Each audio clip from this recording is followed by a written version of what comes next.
Hey guys, welcome back हो गया channel पर। अच्छा जी, बात करेंगे हम एस्ट्रोलॉजी के बारे में। मैं बहुत सब जानते ही होंगे, पाकिस्तानी फेमस ब्लॉगर है वो, और मैंने एक दो बार उसके ऊपर बात भी की है।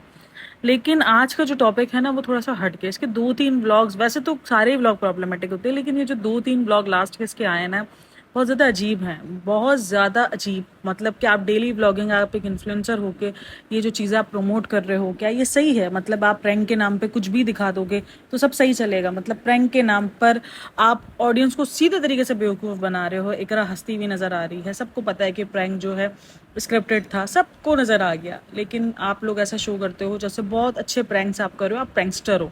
अच्छा जी, चलो जी, बात करते हैं इसके प्रैंक वाले वीडियो पे, जो उन्होंने घर में डाकू घुसने वाला जो प्रैंक किया था वो।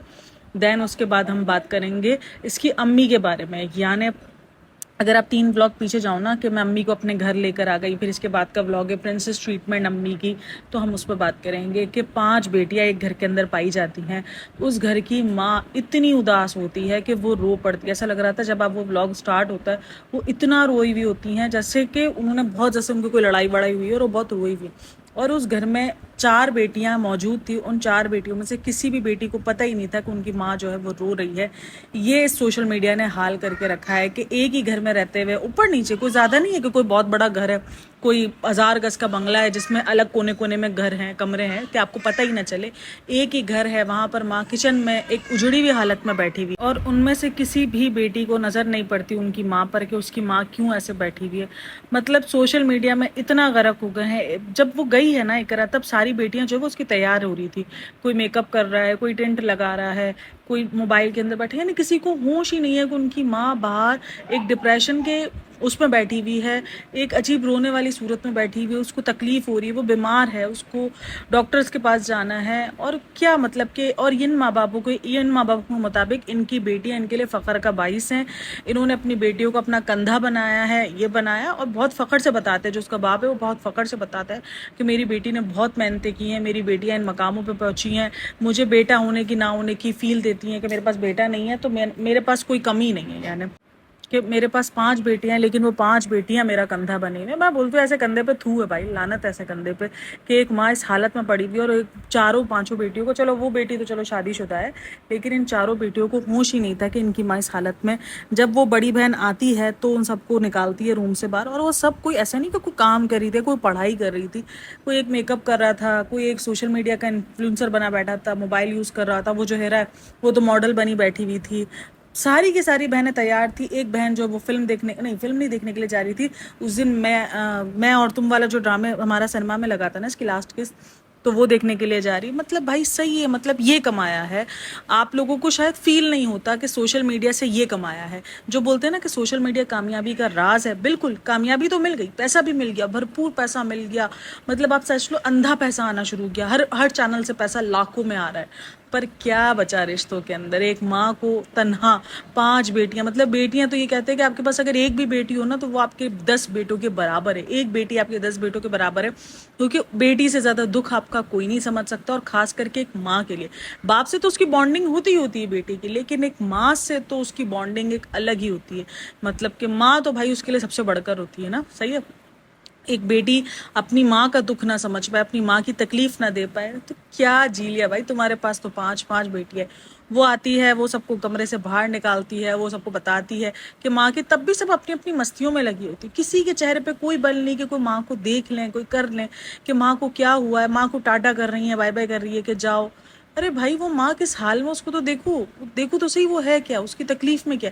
जब अपना व्लॉग बनाना है तो कैमरा उठा के आ जाती है कि माँ है, ये मम्मी बैठी है, उन खाना दे दो, पराठा दे दो, नाश्ता दे दो, ये सब मांगने के लिए आ जाते हो, खाना दे दो। लेकिन माँ किस हाल में ये याद नहीं आता इनके व्लॉग्स में। देखो, माँ इनके व्लॉग्स में जरूर फीचर होती है, लेकिन सिर्फ खाना दे दो, ये दे दो, वो दे दो, बस इसके लिए माँ। वरना बेचारी की, इसकी माँ ना हमेशा से अक्सर ना देखो तो उदास पाई जाती है। लेकिन मुझे हमेशा से लगता है कि इन सब में माँ का भी भरपूर आता है, क्योंकि वो इस एज में आके भी लिप फिल्टर और पता नहीं क्या कुछ करवा रही है।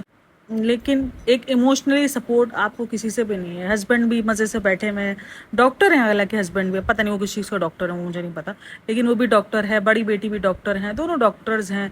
आपको पता है कि आपकी बीवी की तबीयत ठीक नहीं है, आप घर में से इलाज करो और घर में से आप जो है वो डॉक्टर, अच्छा तो डॉक्टर ही तो डॉक्टर ही बना हुआ है, लेकिन खैर आपको बिल्कुल भी अंदाज़ा नहीं है बीवी को क्या चीज़ की नीड है, बीवी क्यों इतनी उदास बैठी हुई है। नहीं भाई, सबको अपने कंटेंट की पड़ी है।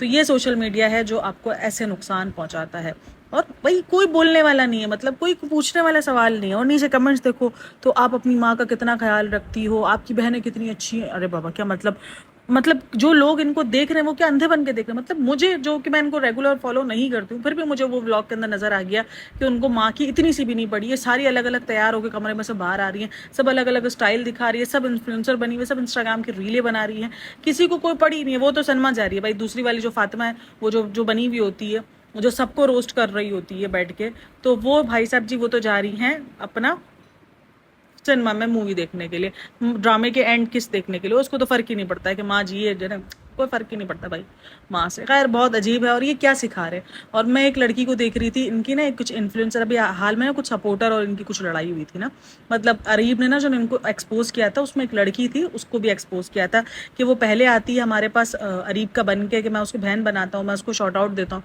शॉर्ट आउट भी देता हूँ, शाउट आउट होता है, सॉरी शॉर्ट आउट नहीं होता, शाउट आउट भी देता हूँ, मैं उसको सपोर्ट करता हूँ उसके चैनल को, और वो अपने चैनल पर जाके बता देती है कि इकरा कंवल का रियल फेस, इस तरीके की वो एक वीडियो अपलोड कर देती है जहाँ पे लोग इकरा को भी बुरा भला बोलते हैं, इकरा को उसके चैनल्स पर बहुत ज़्यादा बोला जाता है। तो उस पर वो बोलती है कि वो जब दोबारा आती हैं तो अरीब बहुत बदतमीजी करता है। तो जब इसकी माँ का इंटरव्यू आता है ना, क्योंकि अब आपको पता है कॉन्ट्रोवर्सी स्टार्ट हुई भाई, अरीब ने इनका नाम लिया, इनके चैनल में इनको फीचर किया है, तो ऑब्वियसली कॉन्ट्रोवर्सी, वो भी कॉन्ट्रोवर्सी ले रही है, वो भी कोई इतना शरीफ ज़्यादा कोई है नहीं। मैं तो मानती हूँ भाई सोशल मीडिया पे ये जो कॉन्ट्रोवर्सी गेम खेल रहा है ना, वो कोई शरीफ ज़्यादा नहीं होता, उनको अच्छे से व्यूज़ वाली, सब व्यूज़ के पीछे होते हैं, सारी कहानी व्यूज़ के पीछे होती है। मैं कहती हूँ व्यूज़ आप, और ऑब्वियसली आप सोशल मीडिया पर आए हो, आपके लिए व्यूज़ इंपॉर्टेंट रखते हैं, लेकिन कंट्रोवर्सी में पढ़कर आप कितने दिन व्यूज़ हासिल कर लोगे? एक दिन, 2 दिन, 4 दिन इंटरेस्ट हासिल कर लोगे, ऑडियंस फिर बोर हो जाएगी, फिर बोलेगी यार इनकी तो आदत पड़ी है, फिर अपनी इज्जत का अलग पूरा का पूरा। भाई सोशल मीडिया पर अगर एक कंट्रोवर्सी आ गई ना, वो जिंदगी भर से हट नहीं सकती, मैं ये बता दूं, आपका जिंदगी भर से टैग नहीं हट सकता इस कंट्रोवर्सी को लेकर। खैर वो कंट्रोवर्सी आती है, उधर उसकी माँ बैठ के बोल रही होती है कि मैं तो अपनी बेटी को बोलती हूँ कि तुम सिस्ट्रोलॉजी जैसी बनो, तुम उनसे इंस्पायर्ड हो, तुम उनसे जो है वो सीखो कि वो क्या है, वो कैसी हैं, मुझे तो ऐसे ही बनाना है तुम्हें।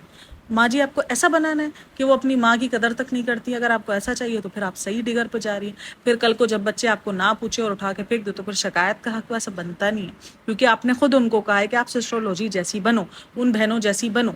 तो ये कोई अच्छा काम नहीं है। देखो मैं ये नहीं बोल रही कि अपनी फैमिली बेचकर आप पैसे कमा रहे हो ना, ठीक है आप फैमिली बेच रहे हो अपनी, और आप फैमिली, चलो ठीक है आपकी अपनी मर्जी, आप फैमिली बेच रहे हो, आपकी जो मर्जी आप दिखाओ, लेकिन कम से कम अगर आप एक इन्फ्लुएंसर का टैग ले चुके हो, जहां पर आप लोगों को इन्फ्लुएंस करना शुरू हो चुके हो, जहां पर माएँ बैठ के बेटियों को बोल रही हैं कि तुम इन जैसी बनो, तुम इनको इंस्पायर्ड लो, मतलब कि हमारे एक मुस्लिम माशरे में हमारी माएँ बैठकर हमें ये बोलेंगी कि हम ऐसे सो कॉल्ड जो है इन्फ्लुएंसर को इंस्पायर्ड रहें और उनसे इंस्पिरेशन लें, उनको अपना इंस्पायर्ड बना, उनको अपना गुरु माने, और गुरु मानकर उनकी हम चथर छाया में चलें। मतलब यार सही है, मैं बोलती हूँ कहाँ मिलती है ऐसी माएँ भाई? 2-4 किलो तो हमें भी दे दो।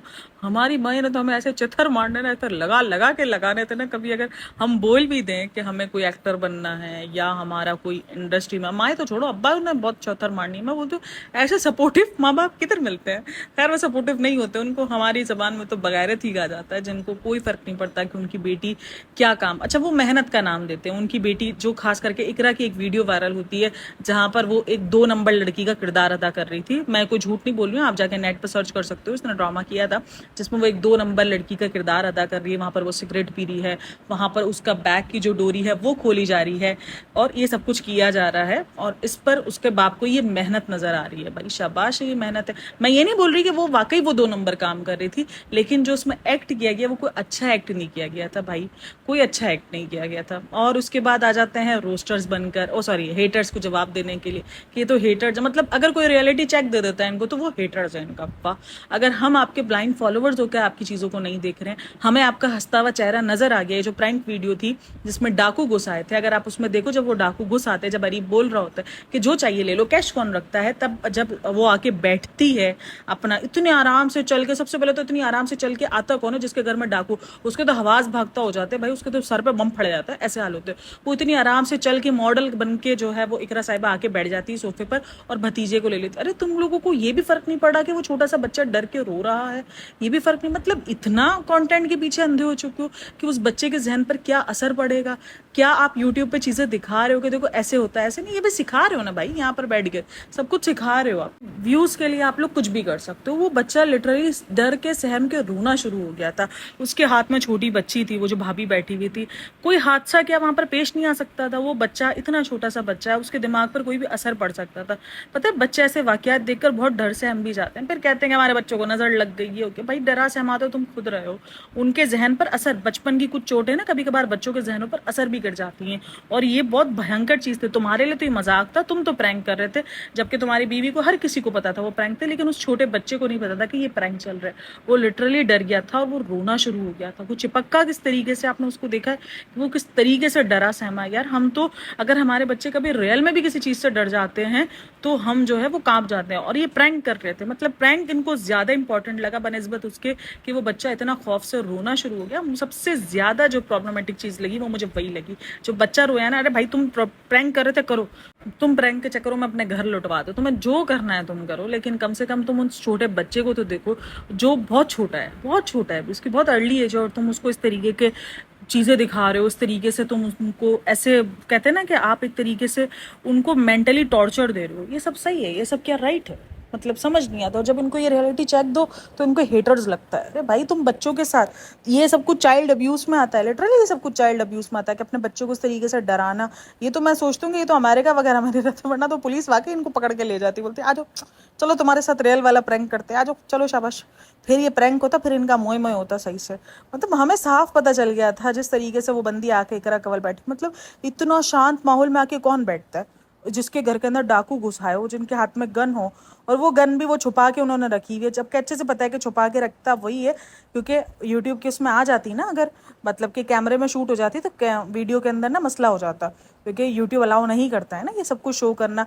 यूट्यूब ने अब काफ़ी अपनी रिस्ट्रिक्शंस बहुत ज़्यादा लगा दी हैं इन सब चीज़ों पर, कि आप ये सारी चीज़ें शो करोगे, अगर आपने कोई ब्लड वगैरह दिखा दिया तो भी वो जो है आपकी वीडियोज़ को डिमोनेटाइज कर देगा, या तो आपकी वीडियो को येलो वाला वो दे देगा, जिससे आपके ऐड लिमिटेड हो जाते हैं। तो ये सारी चीज़ें अब यूट्यूब ने अपनी रिस्ट्रिक्शंस काफ़ी बढ़ा दी हैं, तो इसी वजह से वो पूरा लपेट के आया था। मतलब ऐसा कोई अंधा हो सकता है कि कौन सा ऐसा चोर इतना तमीज़ वाला होगा कि वो अपने मुंह के साथ साथ गन को भी लपेट के आ रहा होगा। वाह वाह वाह। और जबकि इनको पता है कि इनके हर घर में हर दूसरे दिन प्रैंक हो रहा होता है। मैं तो बोलती हूँ इनके घर में रियल भी हो रहा हो ना तो भी ये सारे प्रैंक बोलेंगे। अरे हाँ हाँ, इनके घर में अगर कभी कोई रियल भी आ जाए ना तो मेरे जैसे, अगर मेरा घर हो, मैं समझो मैं एस्ट्रोलॉजी की जगह पर हूँ, और जितने प्रैंक की आज तक की अपनी हिस्ट्री में कर चुके हैं, अगर रियल में भी कोई डाकू आके खड़ा हो ना तो मैं तो उसको सामने जाके हंस लूँ, हाँ, ये क्या ड्रामा है, ये प्रैंक है, अरे देखो कैमरा कहाँ छुपाया हुआ है। मैं तो ऐसे ही रिएक्ट करूँ, भले वो मैंने गोली वोली मार के निकल ले कि ले बाजी अब यकीन आ गया तेनू ये प्रैंक नहीं था, ये रियल थी, बट लेकिन मैं सीरियसली ऐसे ही रिएक्ट करने वाली हूँ, क्योंकि मुझे तो पता हो कि इतना तो नौटंकी चल रही है और सामने एक ही जगह पे कैमरा लगाया जाता है। मतलब एक ही जगह से आपको बार बार कैसे बेवकूफ़ बनाया जाता है? आप इतने डम्ब हो कि एक ही जगह पे कैमरा लगता है और आप वो कैमरे को एक ही बार में देख नहीं सकते हो। मतलब मैं तो पहले ही जाकर उधर कैमरा देखूँ जहाँ पे लगाया हो कि यहाँ कैमरा तो नहीं है, आसपास के कैमरा तो नहीं है। मतलब कि सही है भाई, ऑडियंस को सही बेवकूफ़ बनाया जाता है। और ऑडियंस, इकरा बाजी कितनी मासूम है, अरीब भाई ने फिर इनको पागल बना दिया। इकरा बाजी अब आप बदला लो, अब आप प्रैंकस्टर बनाओ। अरे इकरा बाजी आपको हंसती हुई दिखी नहीं? इकरा बाजी को जाके देखो, इकरा बाजी हंस रही थी। और जो भाई, अच्छा, ऐसी ऐसी हरकतें करने के बाद ऑडियंस को बोल देते हैं, ऑडियंस हमारी क्लिप्स निकाल कर ऑडियंस हमारी क्लिप्स वायरल करती है। जैसे कि ना इसने एक पॉडकास्ट के दरमियान एक बयान दिया था कि एक इंडिया का सॉन्ग है, पता नहीं वो सॉन्ग मैं भूल गई हूँ फिलहाल, लेकिन मुझे सॉन्ग वो पता है। आपको उसका आप क्लिप देख लो, बहुत मशहूर क्लिप है वो। तो वो सॉन्ग में मुझे लगता है कि जब वो सॉन्ग में सुनती हूँ तो मुझे लगता है अल्लाह ताला मुझसे बात कर रहे हैं। वाह। और उसके बाद बोलती है कि आप लोगों ने यकीनन वो 2 घंटे का पॉडकास्ट पूरा नहीं देखा होगा और उसमें से वो क्लिप निकाल के मोड़ तड़ोड़ करके जो है वो मुझे बदनाम करने के लिए बोल दिया। अच्छा बहन, उसमें वो अल्फाज आपके खुद के, उसके आगे पीछे का कॉन्टेक्स्ट हम क्यों देखें? आपके उस अल्फाजों पर हम गौर करेंगे ना जिस गाने को आपने अल्लाह ताला की बात से मिला दिया। यानी एक तरफ अल्लाह ताला फरमाता है कि मैं आपसे कुरान से बात करता हूँ, ठीक है, और एक तरफ आप इस गाने को कुरान पे लाके खड़ा रख रही हो कि ठीक है ये ऐसा गाना सुन के लगता है कि मुझसे अल्लाह ताला बात कर रहा है। अरे भाई शर्म कर लो। हम आगे पीछे का कॉन्टेक्स्ट देखे ही क्यों क्यों देखें हम ये कॉन्टेक्स्ट? जो बकवास कर चुकी हो आप वो बकवास देखेंगे, वो बकवास वायरल हुई आपकी। और उसके बाद आके मासूम बन गए कि नहीं हमने तो कुछ नहीं किया है, हम तो मासूम से थे, मुझसे तो वो फ्लो फ्लो में निकल गया। अरे भाई फ्लो फ्लो में भी ऐसी बात कैसे निकल गई? और निकल गई तो एक्सेप्ट करो कि मुझसे गलती हुई, मैं माफ़ी मांगती हूँ अगर आप लोगों से मैं हर्ट हुए, आप लोग मेरी वजह से। नहीं, हेटर्स ने निकाल दिया। हाँ, हेटर्स ने तुम्हारे मुंह से बुलवाया था कि ये बोलो ताकि हम ये क्लिप्स वायरल करें। हेटर्स बेचारे फजूल में बदनाम हो रहे हो तो फजूल में, इनका कोई बेचारे का ना लेना होता है, ना सर होता है, ना पैर होता है। आपके बोलने के बाद हेटर्स रिएक्ट करते हैं ना, वो क्लिप्स आपके बोलने के बाद वायरल होती है। शुरू में तो आपको स्क्रिप्ट नहीं दी हुई होती हेटर्स ने कि ये लीजिए आप देखिए और ये आप बोलिए, इसके बाद फिर हम क्या आपकी ये क्लिप्स निकाल के वायरल करेंगे। फजूल में हेटर्स बदनाम हो रहे होते हैं। हेटर्स को तो अलग बेचारे को बदनाम होने का टैग मिल गया बेचारों को। एक खास करके बदला ब्रदर है ना, वो आप उसको देखना, पता नहीं आई थिंक वो पाकिस्तानी रोस्टर है, वो जो रोस्टिंग करता है ना, ओए बाबा सही भाई, वो सही चित्रोल करता है। और उसी के रिप्लाई में इन्होंने एक वीडियो भी बनाई थी, उसको जो ना रिप्लाई किया था कि तुम तो ऐसे हो, तुम तो ऐसे समझते हो, और ये सब कुछ बताया था। खैर बाकी मैं तो एक ही बात बोलती हूँ कि हर बार का ही प्रैंक का ड्रामा, कहते हैं ना कि शेर आया, किसी दिन सच में शेर आ गया ना बहन, तो फिर ये जो आपके अंदर का प्रैंक प्रुंक का कीड़ा है ना वो सब बाहर आ जाएगा। बाहर ऐसे खतरनाक तरीके से आएगा ना कि आप सोच भी नहीं पाओगे। खैर बहरहाल ये तो समझते हैं नहीं और हमें ये कंटेंट देते रहेंगे और हम कंटेंट लेते रहेंगे और हम वीडियोस बनाते जाएंगे। खैर वीडियो अच्छी लगी हो तो like share and subscribe my channel. काफ़ी लोग कहते हैं कि मैं पाकिस्तानी व्लॉगर्स को जो वो सपोर्ट करती हूँ, मैं किसी को सपोर्ट नहीं करती हूँ भाई। ये पाकिस्तानी व्लॉगर्स ना एक अलग ही लेवल सेट करें हैं, उनका तो अलग ही लेवल है। आप रजब भट्ट को देख लो, आप जो है वो मास सफदर मुझे फिर भी डिसेंट लगता है इन सब व्लॉगर्स में, कभी कभार वो डिसेंट लग जाता है, कभी कभार वो इन व्लॉगर्स से कम जो है प्रॉब्लमेटिक लगता है, लेकिन कम प्रॉब्लमेटिक वो भी नहीं है, वो भी कम नहीं है, बट लेकिन कभी कभार वो लगता है अगर इन सबको एक उसमें दायरे में खड़ा रखो ना तो सबसे कम मुझे कहीं ना कहीं मास सफदर लगता है। बाकी डकी भी अब आजकल डे बाय डे ना अजीब ही होता जा रहा है, मतलब 2 नंबर तरीके से बात, 2 नंबर मतलब क्या है, वो डबल मीनिंग बातें करना, अजीब तरीके से टोनबाजी, बीवी के साथ इस तरीके से बात करना। भाई आप एक अलग माशरे के अंदर नई मिसाल पेश कर रहे हो, एंटरटेन के जोन में आप अपनी बीवी को जलील कर रहे हो, वो कहीं से भी राइट नहीं है। आपकी बीवी आपको इतने बुरे तरीके से जलील कर देती है, रोस्ट कर देती है, वो कहीं से भी राइट नहीं है। आप गलत एक मिसालें कायम कर रहे हो जो कि मुझे सही नहीं लगता। क्या अजीब ही हाल है ना भाई। ठीक है मजाक मस्ती मियाँ बीवी में होनी चाहिए, बिल्कुल होनी चाहिए, आप मस्ती मजाक करो, बट ये जिस लेवल का एक दूसरे को रोस्ट करते हैं ना कि आप खुद देखकर एक एंटरटेनमेंट से ज़्यादा ना अब वो अजीब लगना शुरू हो गया। पहले एंटरटेन लगता था, अब ज़बरदस्ती का हो गया। तो ये खैर अजीब ही सारी चीज़ें चल रही हैं। अब एक और पाकिस्तानी ब्लॉगर है रजब भट्ट, अब इनको ना जब रियलिटी चेक भी दो ना, अगर आईना भी दिखाओ ना तो इनको बड़ा बुरा लगता है। अब ये बंदा मशहूर होता है अपनी बीवी की पिक्चर की वायरल की वजह से। इसको पहले काफ़ी लोग जानते होंगे, ऐसा नहीं है कि नहीं जानते होंगे।